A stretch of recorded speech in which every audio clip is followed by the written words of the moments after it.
Qu'est-ce que ça fait d'être président du club mythique et historique de la SBH? C'est à la fois beaucoup d'honneur et beaucoup de responsabilité. De la SBH, c'est toute une ville qui est derrière et il faut être à la hauteur de l'événement. Il faut être tous les jours sur le qui-vive malgré nos entreprises à côté pour faire évoluer ce club.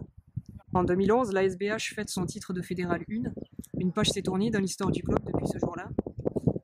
Oui, je crois que on venait juste de reprendre le club et je crois qu'avec le travail qui a été fait juste avant nous et cette la dernière année de remontée et puis avec le coup de chance qu'il a fallu pour remonter, ça a été très important. Ça a permis de rebâtir, retrouver l'élite professionnelle et puis de rebâtir et chaque année d'essayer de faire remonter le club, de l'inscrire durablement dans le monde professionnel. Comment voyez-vous la SBH d'ici la fin de la saison?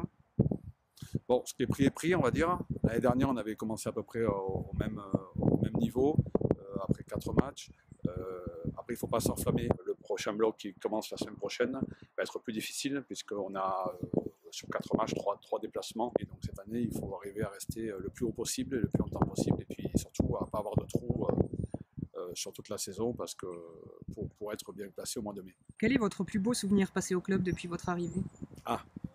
Il y en a peut-être un, puisqu'il va peut-être paraître anodin, mais l'année dernière, on a gagné à Colomiers en début de saison, à peu près à cette période-là. On gagnait, ça faisait très très longtemps qu'on n'avait pas gagné de match à l'extérieur. Et puis on a un peu improvisé, on s'est retrouvé dans un pub à côté de Colomiers, les joueurs, les supporters, les partenaires, parce qu'il y avait un bus partenaire, un bus supporter, tous ensemble pour communier. On avait l'impression qu'on avait gagné le championnat de France, qu'on était monté en top 14. Ça peut paraître anodin, mais ce sont des moments déjà improvisés, des moments de grande joie parce que même si on avait gagné, je crois, 9-6 ou 12-9, je ne me rappelle plus exactement de justesse, et que c'était qu'une victoire de championnat extérieur, ça faisait tellement longtemps qu'on l'attendait qu'elle était très importante pour nous. Et d'ailleurs, on avait enchaîné sur une autre victoire extérieure à Albi en suivant. Après, ça s'est arrêté et heureusement, ça a repris les victoires extérieures cette année. Petit pronostic à nous donner pour la rencontre amicale de ce soir contre Montpellier? Difficile. On va jouer quand même Montpellier qui fait partie de l'élite du top 14, des grands clubs du top 14. Je veux dire qu'on va gagner 33-32. Allez, 33-32 pour Béziers.